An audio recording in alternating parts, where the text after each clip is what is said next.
não de filho.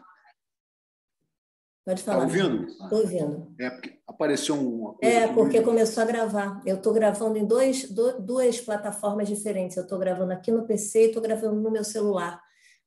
Entendi. Não ter possibilidade de não ter a gravação dessa entrevista. Pode falar, sim, desculpa, perdão.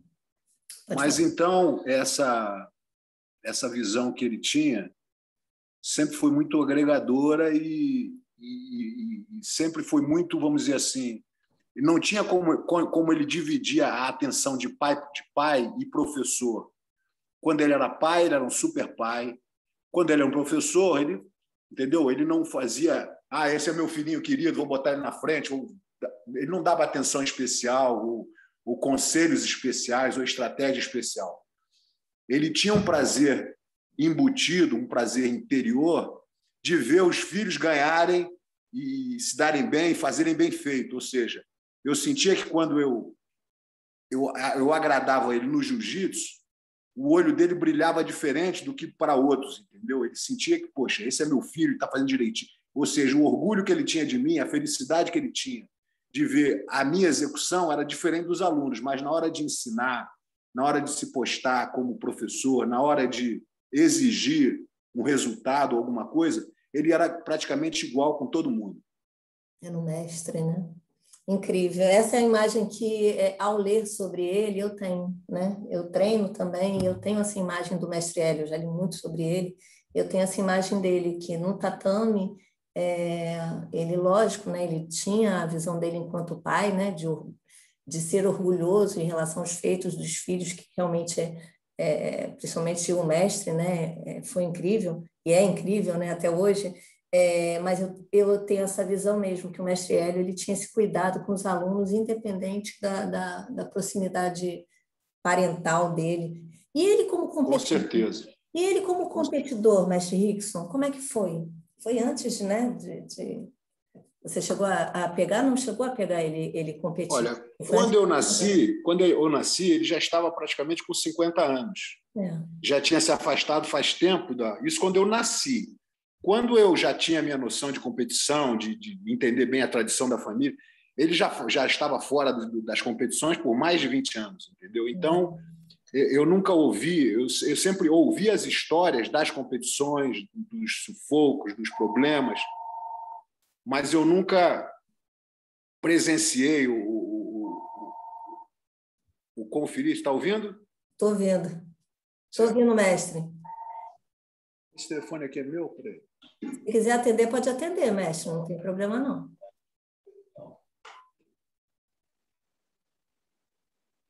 Desculpa, hein? Não, que isso.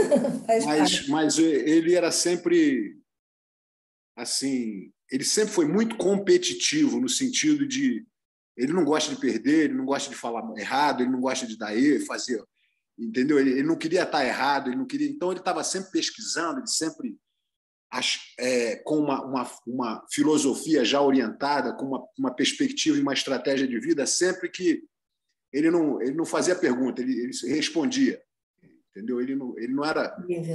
Ele tentava matar as curiosidades dele com os próprios estudos dele, com relação à mente humana, com relação ao comportamento, com relação a caráter, com relação a atitudes, virtudes. Ele sempre estudava, tinha livros, fazia as memórias dele.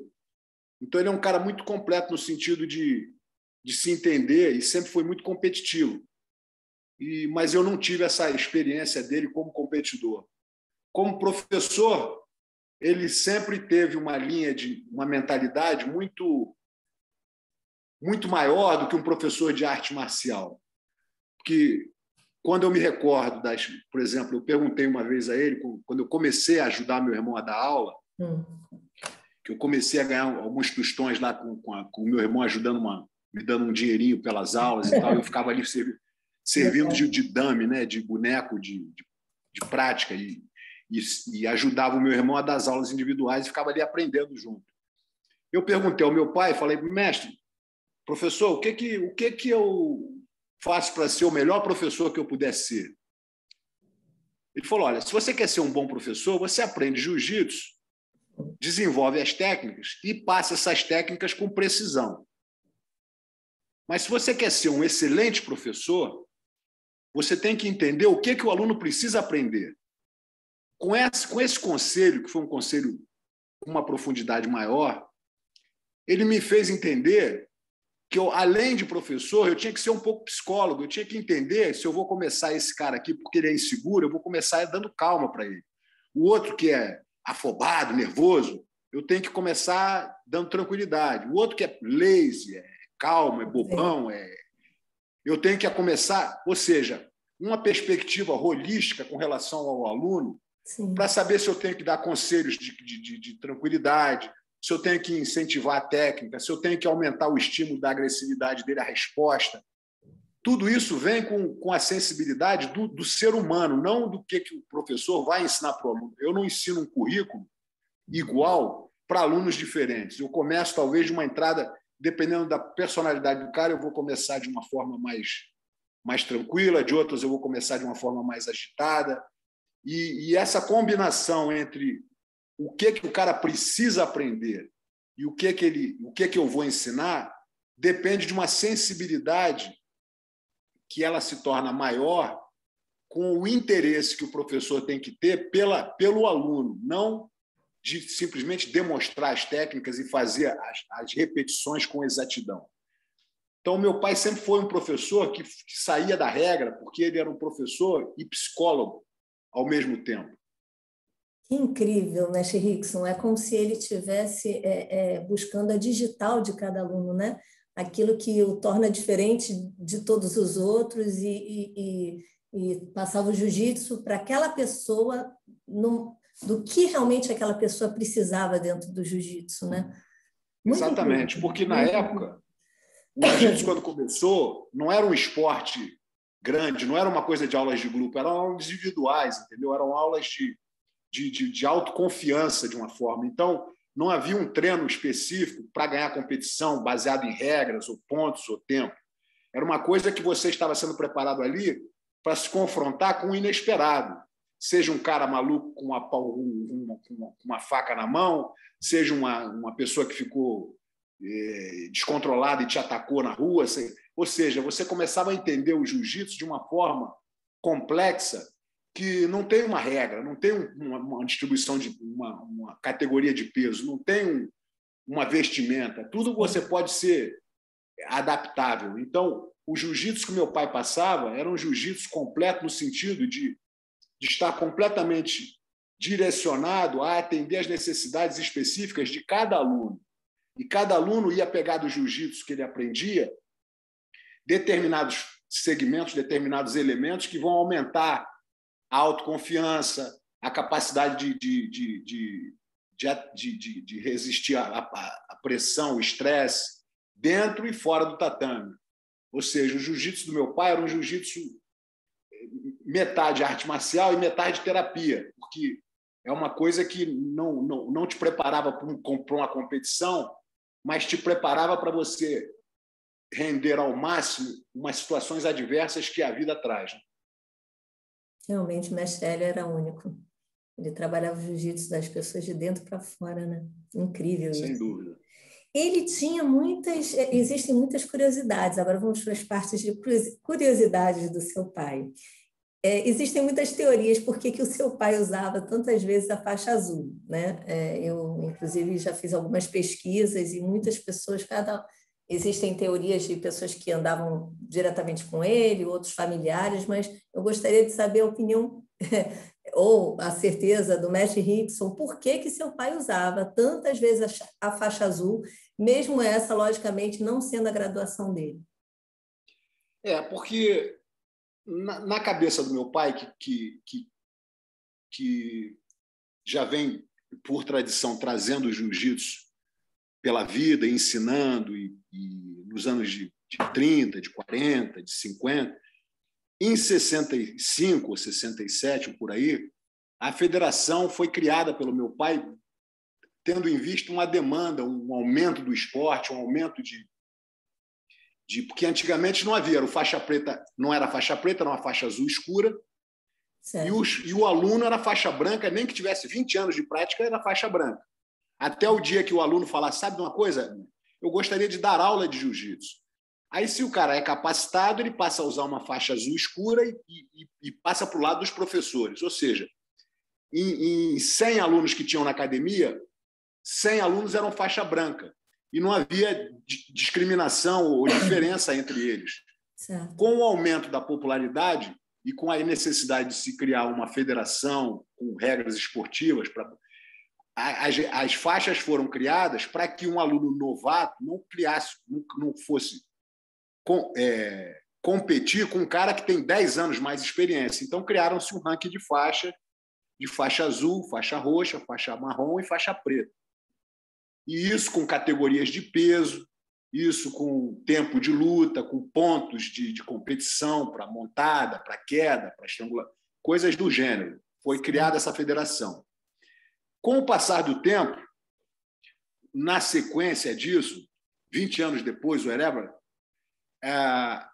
essas federações que continuaram sem, vamos dizer assim, a administração do meu pai largou a presidência da federação, depois se tornou simplesmente um supporter, né? Uma pessoa que fica ali prestigiando e fazendo o que for. Ele começou a entender que o jiu-jitsu, que as competições estavam levando o jiu-jitsu para um lado muito mais de força, muito mais de amarração, como ele chamava. Ele falava, pô, as lutas amarradas, o cara segura no kimono para não deixar o outro se mexer. Ele começou a ficar chateado com a elaboração de novas estratégias baseadas na regra que faziam a luta perder a naturalidade marcial de lutar para vencer, a capacidade de você fazer um jogo estratégico solto. Então, ele começou a ver que quanto mais as competições continuavam, mais fortes os atletas ficavam, porque tinha uma categoria de peso. Então, o cara ficava no top da categoria ali para explodir, para usar força.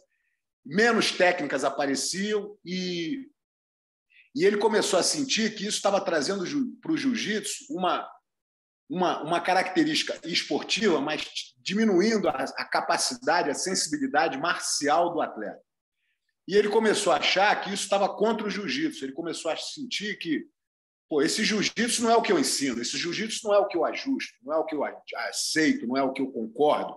Isso é um jiu-jitsu que parece mais um judô, que parece mais uma luta livre, olímpica, um negócio de competição baseado em regra, mas que perdeu todo o instinto elaborado da arte marcial, que é muito mais usar a energia do outro, que é um negócio mais criativo no sentido de técnicas, de oportunidades, de situações estrategicamente corretas. Sim. E ele começou a sentir que, poxa, eu não posso ser um cara que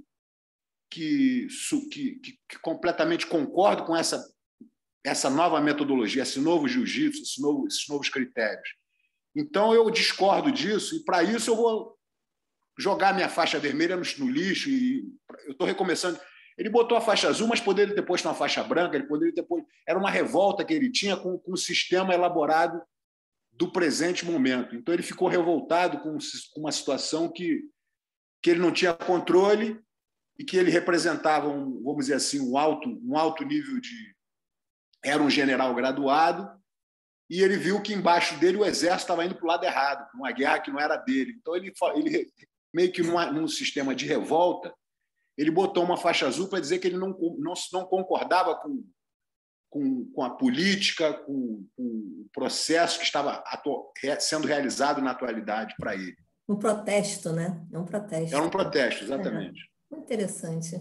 Ele, na verdade, se queriam usar a imagem dele, porque, pelo que o mestre falou, ele era como se fosse uma rainha da Inglaterra das federações. Ele estava lá para mostrar a imagem dele, né? E se ele não estava concordando com aquilo tudo, ele tinha que mostrar de alguma forma, né? Exatamente. Interessante.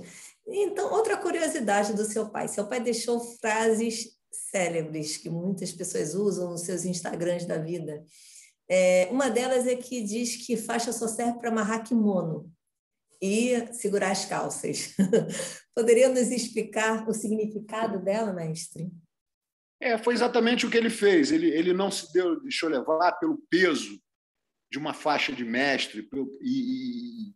Ele falou, pô, eu preciso de uma faixa para amarrar meu kimono. Pode ser qualquer faixa, entendeu? O que vale mesmo, o grande valor é a minha posição é a minha qualidade, meu conhecimento, é a minha autoridade no sentido de que do que eu sei de jiu-jitsu. Então, a faixa que ele usa não muda a especialidade dele, a expertise dele de ser um professor, de ser uma pessoa que está ali a serviço do jiu-jitsu, de ser um general em termos de personalidade, de poder político dentro do esporte.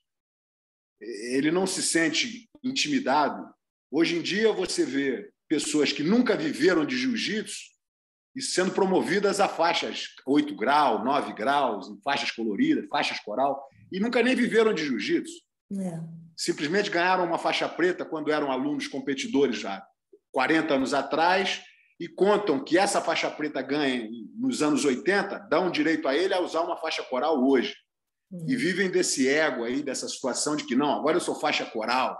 E, na verdade, nunca deu aula, nunca viveu jiu-jitsu, nunca serviu a comunidade.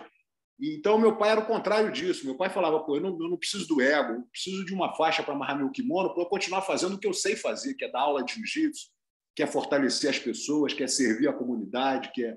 Então, para ele, era uma forma de ele mostrar que o jiu-jitsu está na sua cabeça, está na sua integridade profissional e moral, não está no valor da faixa.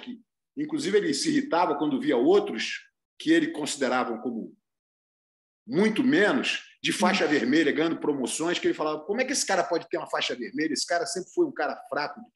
Então, ele não queria se comparar a esse tipo de promoção egocêntrica. Ele queria ser uma pessoa que está acima da faixa, e, para isso, a faixa perde completamente o valor, uma coisa que eu concordo.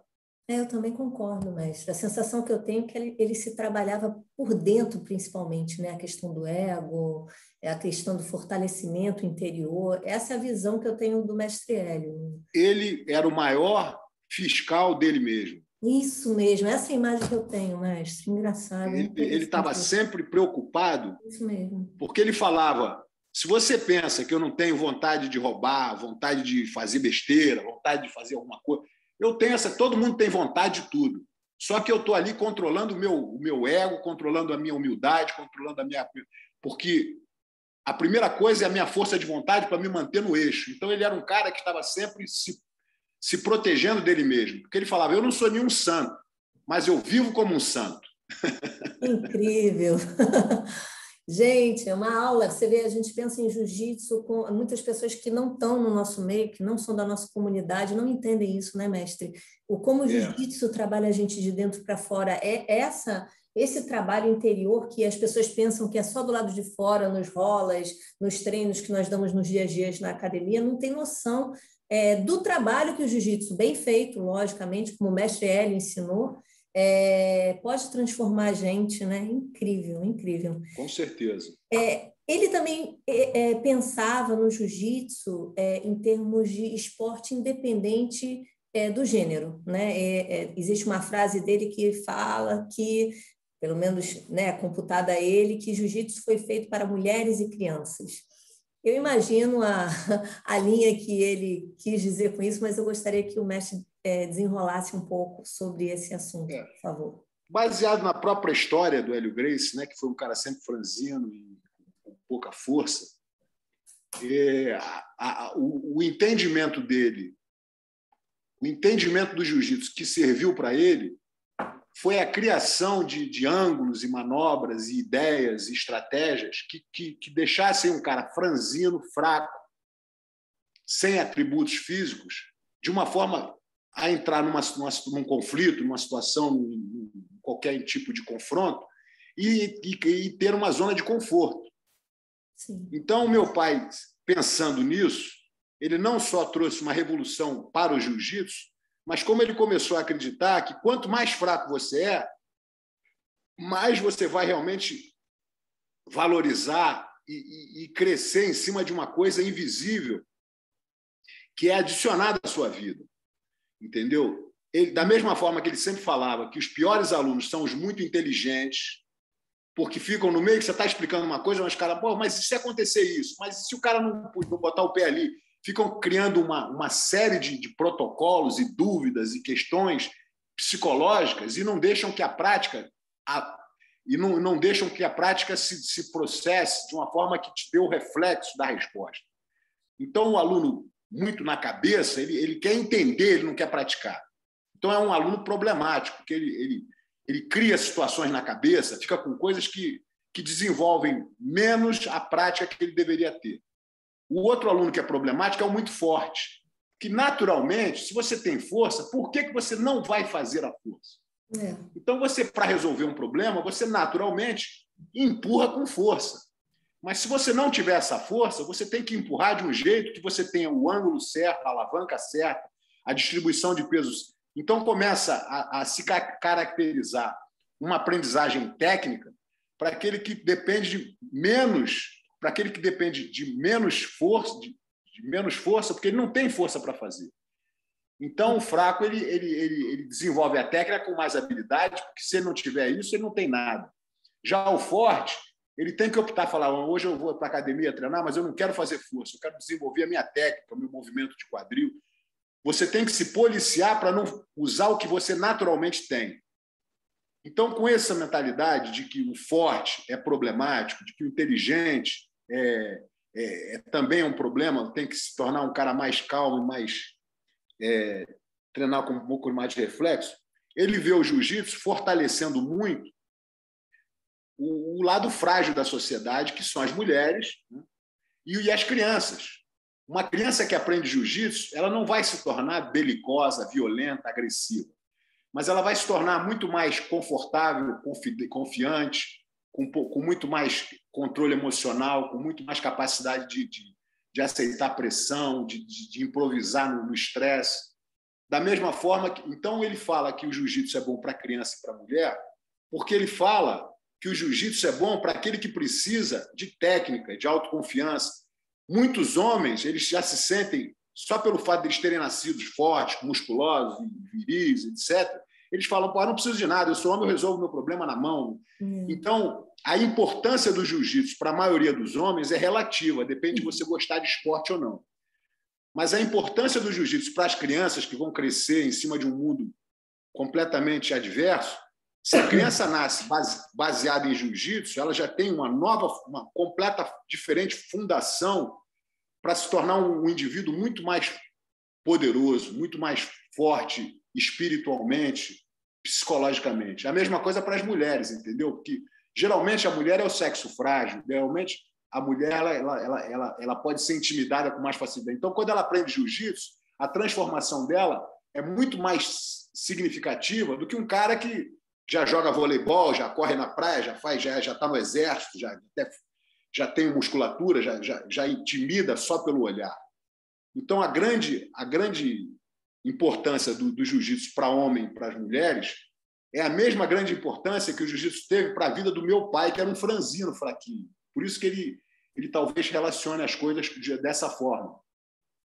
E, mestre, é impressionante, porque isso aconteceu comigo. Eu, quando entrei para o jiu-jitsu há 5 anos atrás, eu sou outra pessoa. O jiu-jitsu, ele realmente transforma a gente, ele fortalece, a gente entra no jiu-jitsu com objetivo e o jiu-jitsu muda a gente. A gente acha que a gente vai fazer o jiu-jitsu do jeito que a gente quiser. Não, o jiu-jitsu é que trabalha a gente, né? Exato, Pode falar, né? Você aprende a ficar Rambo, né? Aprende a ficar humilde. Exatamente. Somos nada, né? Quer dizer, eu não sou nada, o mestre é muita coisa, né? Mas é isso mesmo, mestre. O mestre falou sobre seu pai ser franzino, né? Ele desenvolveu, por conta dessa constituição dele física, mestre, técnicas incríveis. Eu queria que o mestre falasse um pouco sobre isso, porque eu acho que grande parte da evolução do jiu-jitsu, da forma como a gente vê hoje em dia, se deve ao seu pai. Então, eu queria que o mestre desenvolvesse um pouco sobre isso. Com certeza. No início, né, meu tio Carlos Grace foi o primeiro que se relacionou com o Conde Koma e aprendeu o jiu-jitsu, que veio do Japão, que era um jiu-jitsu praticamente, em termos de execução técnica, era o mesmo jiu-jitsu que existe hoje em qualquer lugar do mundo, com evolução de treino, com evolução de estratégias e técnicas, mas praticamente o jiu-jitsu é o mesmo. Quando meu pai, que era franzino, que era proibido por médicos de participar de qualquer esporte, porque tinha vertigem, porque era fraquinho, porque desmaiava toda hora, Então, ele foi considerado um cara que não podia fazer esporte, né? Então, ele ficava de repouso o tempo todo, não podia andar de bicicleta, não podia correr, jogar bola, nada.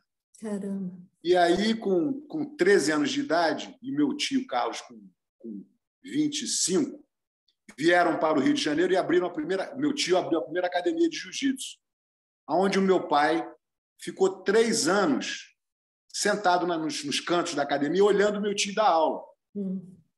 E vendo aquilo, memorizando as frases, memorizando as maneiras de arte, vendo tudo que ele podia, porque ele era fascinado pelo negócio, mas era proibido de praticar. Então, ficava ali memorizando, decorando, tentando entender, ficava ali distraído, não tinha o que fazer. E aí, com o passar do tempo, ele começou a entender, muito embora sem praticar, começou a entender o jiu-jitsu. Num determinado dia, um aluno chegou e meu tio Carlos ainda não tinha chegado.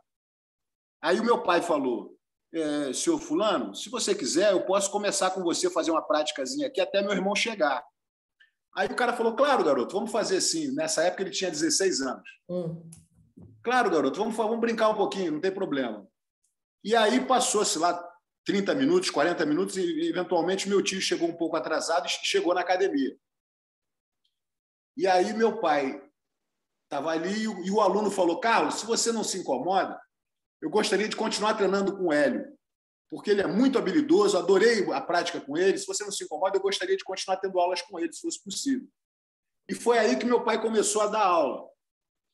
Mas desde o ponto 1, nesse processo de prática, ele não era capaz de fazer uma flexão de braço, ele não era capaz de fazer uma barra, nem uma flexão de braço, nem fazer uma barra. Ele era muito fraco. Então, desde o começo, os movimentos que ele via o meu tio Carlos fazer, como estrangulamentos, como gravatas, como raspar, ele teve que reavaliar isso, reajustar e recriar isso.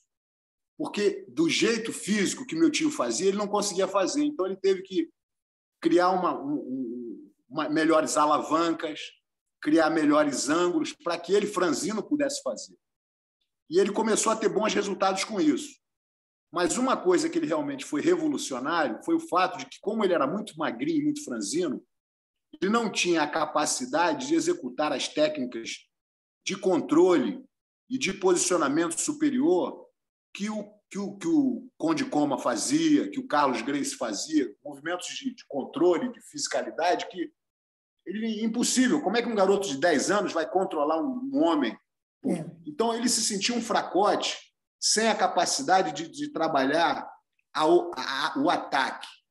Então, o que foi que ele fez? Ele começou a se posicionar por baixo e o Hélio Gracie foi praticamente o criador da guarda do jiu-jitsu, a guarda moderna. Porque todo o jiu-jitsu dele foi baseado em ele se transformar numa pessoa que tenha conforto, sob pressão do adversário, ele tinha que adquirir conforto. A única posição que ele poderia ficar por baixo e sobreviver era a guarda. Então, quando ele descobriu isso, ele começou a desenvolver posicionamentos de guarda, de perna, de pé, de gancho, de estrangulamento, aonde ele se transformou numa coisa difícil de ser vencida e aproveitando as oportunidades que apareciam como janelas para capitalizar e finalizar o adversário. Ou seja, o Hélio Gracie trouxe para o jiu-jitsu essa movimentação de guarda que até hoje transformou o jiu-jitsu no jiu-jitsu brasileiro. Eu acho que o toque brasileiro, o toque belicoso, o toque efetivo, que foi a transformação que o jiu-jitsu teve quando veio do Japão para o Brasil, foi exatamente o input que Hélio Gracie deu em cima do trabalho de guarda, onde você não precisa mais ser mais forte que o seu adversário, você não precisa ser tão forte quanto o seu adversário, você pode ser muito mais fraco e dali você criar uma estratégia onde você pega o cara num triângulo, pega o cara no estrangulamento, consegue deixar ele cansado e, mesmo em vale tudo, ele estava bem. Ou seja, o Hélio Gracie trouxe para o jiu-jitsu atual a guarda, que foi uma transformação completa de objetividade, de capacidade estratégica e de possibilidades para o mais fraco vencer o mais forte. Haja visto o Royce lutando com o Dan Severn no UFC, e muitas vezes você vê jiu-jitsu sendo superior contra um cara mais forte porque tem a guarda. Sim. E essa guarda, ela vem... Você não vê a guarda sendo enfatizada nos primórdios do jiu-jitsu. O próprio Conde Coma não era um cara que trabalhava com guarda, era um cara baixo, estacado, forte, com as pernas grossas, Sim. e tinha boas quedas, tinha as boas chaves de braço, bom controle.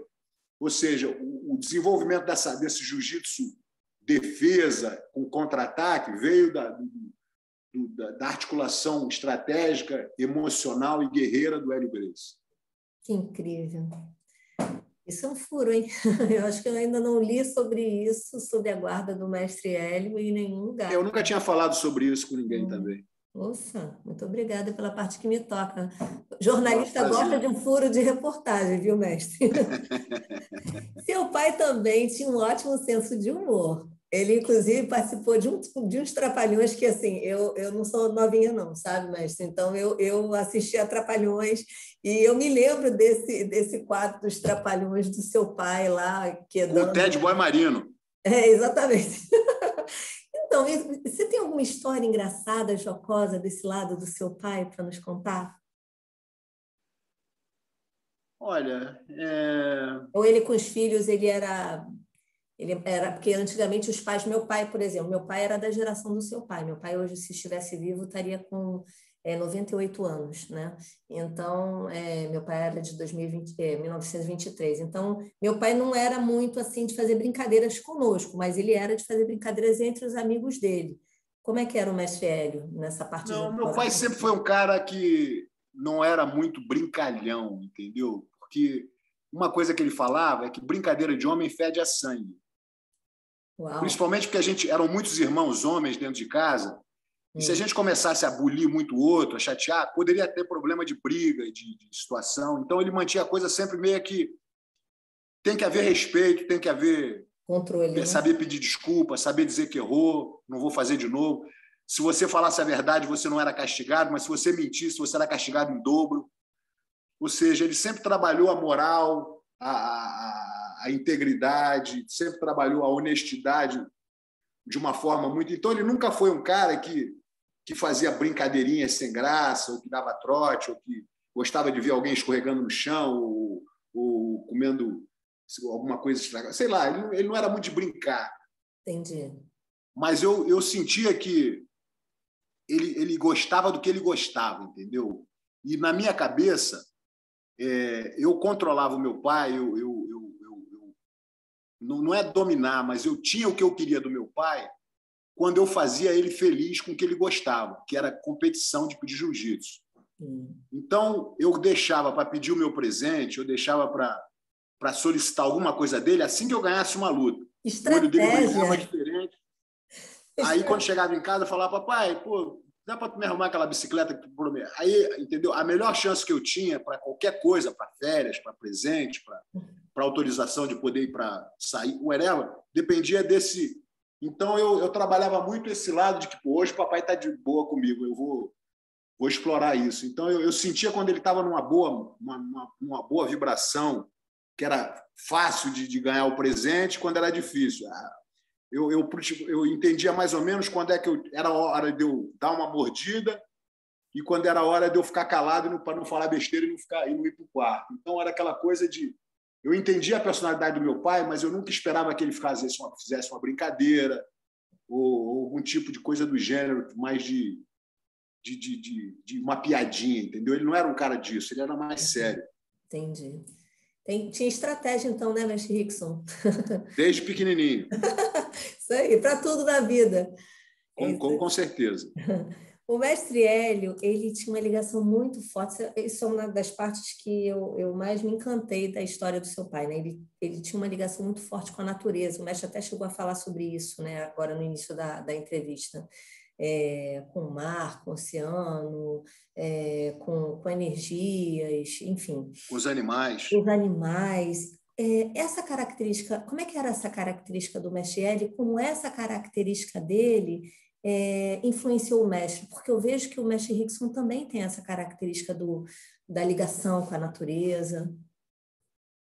Eu vejo isso como uma coisa que faz parte de uma aprendizagem que o jiu-jitsu complementa, que eu vejo que com o jiu-jitsu você tem acesso a se conectar com as coisas.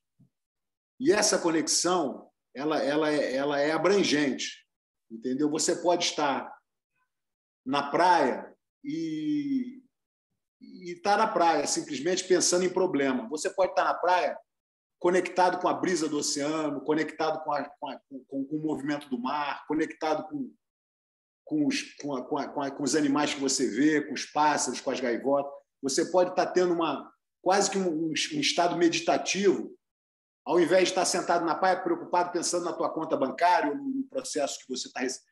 Então, o meu pai sempre foi um cara que acordava, por exemplo, a gente ia de férias, ele acordava de manhã, ia tratar dos cavalos, ia dar comida para os bichos, entendeu? Então, eu tinha uma vontade de estar com ele, porque eu sentia o amor com que ele limpava o cavalo, que ele dava comida, entendeu? A relação que ele tinha com os animais, o prazer que ele tinha de, uma vez que o cavalo estivesse limpo, bem arrumadinho, montar no cavalo e dar uma volta pelas montanhas, e tomar um banho de rio. E sentir o vento no rosto, que máximo. Tudo. E essa sensibilidade, entendeu? Da gente parar no meio de uma caminhada de cavalo, parar com uma sombra e observar o campo, ver, falar de bicho, falar de... Ou seja, tudo ele tinha um sentimento, uma capacidade de entender, de se conectar, entendeu? Com o bicho, entendeu? Às vezes ele tinha amigos, já em 2 casos, no primeiro com o Doberman e no segundo com o cão de fila, que ele se tornou amigo, ele era amigo dos caras, dos donos dos cachorros. E os cachorros eram campeões de exposição. E com o passar do tempo, meu pai começou a visitar esse cara do Doberman, que era o Carlos Alberto. E o cachorro, quando meu pai saía, começava a urrar e só parava não parava de latir até o ponto que o cara teve que dar o cachorro para o meu pai. Que máximo. Porque o meu pai conquistou o cachorro de uma forma que o cara não conseguia. Mesma coisa aconteceu com o cão de fila, que começou a gostar do meu pai e o cara começou a ter problema com o cão de fila mordeu ele lá no canil dele, e o meu pai teve que buscar esse cachorro e trazer para Itaipava. Isso aí foi depois que virou criador de cão de fila também. Ou seja, meu pai sempre teve uma paixão, um carinho, uma conexão com a vida natural que sempre me fez, entendeu? Ele, ao invés de pescar no lago que a gente tinha em casa, ele dava alimento para os peixes, e os peixes vinham na mão dele, e ele ficava upset ele ficava chateado quando a gente comia peixe do lago. Pô, né, esses leis não são para matar, coitadinho dos meus peixes. Peixe de estimação, isso aí realmente do lago.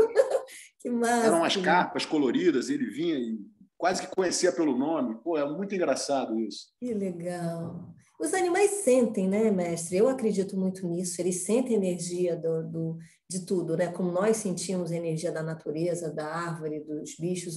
Os bichos também sentem quando uma pessoa gosta dele, né? Com certeza. Cara, que incrível, incrível. Realmente incrível. Ele era também um homem muito aguerrido, né, mestre?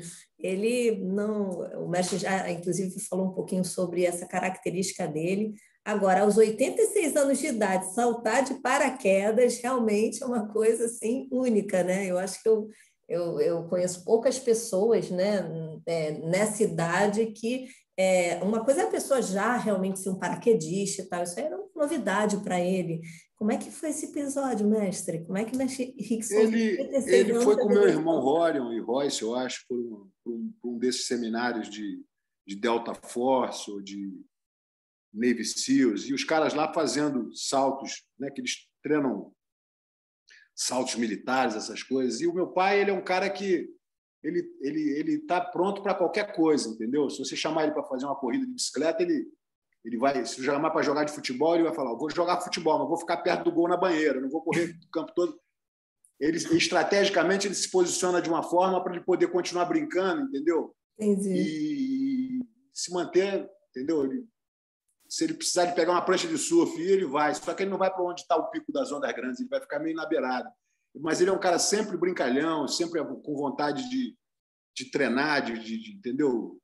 Toda vez que eu vou no tatame, quer dizer que eu ia para aquele que ele falava comigo no telefone, ele sempre me convidava para treinar. Traz o kimono, vem me visitar aqui, traz o kimono. Ou seja, ele é um cara super dinâmico. E foi mais uma aventura que ele se meteu aí, que foi pular de paraquedas. Foi bem legal. E vocês têm fotos desse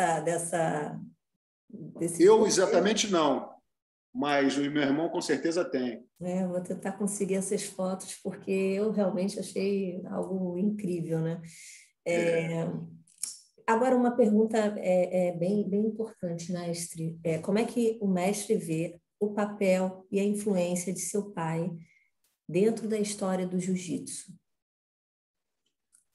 Olha, eu vejo que ele foi eu costumo dizer que Hélio Gracie está para o jiu-jitsu como Einstein está para a física. Ele teve que tudo que ele aprendeu no jiu-jitsu teve que passar por uma reciclagem para ele transformar no que ele podia fazer. Ou seja, o estrangulamento que ele aprendeu do Carlos Gracie tinha muito mais força do que o desenvolvimento ou do que o estrangulamento que ele ensina. Um era muito mais envolvido a força do braço, o outro tem muito mais a alavanca do peito. Com esse pequeno detalhe, foi possível para que ele pudesse estrangular e se transformar um expert em estrangulamento. Porque ele botou uma alavanca que não existia no estrangulamento até então. Com isso, eu digo que ele transformou o jiu-jitsu em posições que ele podia fazer e foi o cara que realmente deu o toque especial em termos de prática, porque Carlos Gracie tem um papel fundamental, porque ele foi o que introduziu o jiu-jitsu, abriu a primeira academia.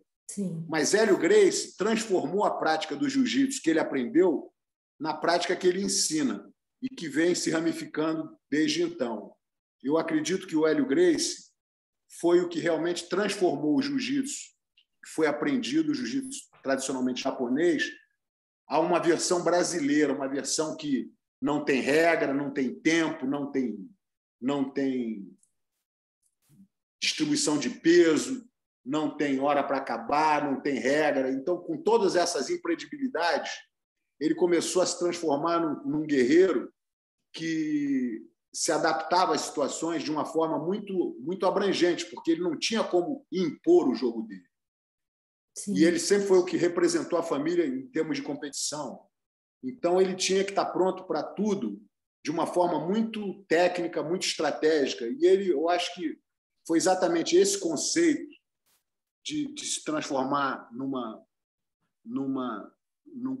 ter conforto em posições de sufoco, é que ele pôde realmente manter a tradição do jiu-jitsu. Ele passou isso para os representantes que vieram depois, como Carson, como João Roberto, como Hélio Vigio, Pedro Emetério, toda essa escola, Robson Gracie, todos os filhos do Carlos Gracie não aprenderam diretamente mais com o Carlos Gracie.